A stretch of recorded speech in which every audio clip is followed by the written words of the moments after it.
মুখ্যমন্ত্রীর নির্দেশে এবার বাড়ল উমেশ রায়ের নিরাপত্তা। গেমিং অ্যাপে হামিম আদিত্যর পরিচয় হয়। আপনাদেরকে এই বিষয়ে আরো কিছু তথ্য দিই। অল্প সময় তাদের মধ্যে বন্ধুত্ব হয়। আদিত্যর মগজ ধোলাই করে হামিম, এমনটাই সূত্রের খবর। গেমিং অ্যাপে হামিম আদিত্যর পরিচয় হয়।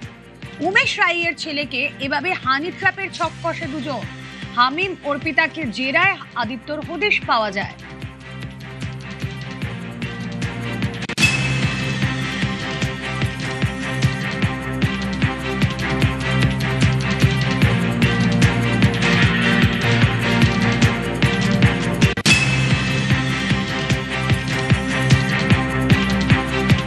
পশ্চিমবাংলায় গত 15 বছরে বারবার অভিযোগ উঠেছে এবং কিছু কিছু তথ্য এবং মানুষজন ধরাও পড়েছে, যেখান থেকে জানা গেছিল যে এখানে দেশবিরোধী শক্তি কাজ করছে বাংলার মাটি থেকে।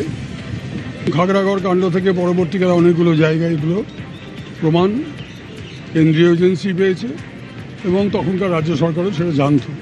কোটি কোটি টাকা বেরোচ্ছে, সোনা বেরোচ্ছে, মূল চক্রীরা পালিয়ে যাচ্ছে দেশ ছেড়ে।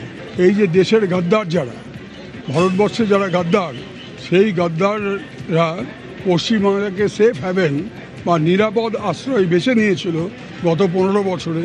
এটা বারংবার প্রমাণিত হচ্ছে এবং এর বিরুদ্ধে কারা কারা ছিল, আরও রাজনৈতিক মদত কিছু ছিল কিনা, প্রশাসনিক মদত ছিল কিনা, এটাকেও খুঁজে বার করতে হবে।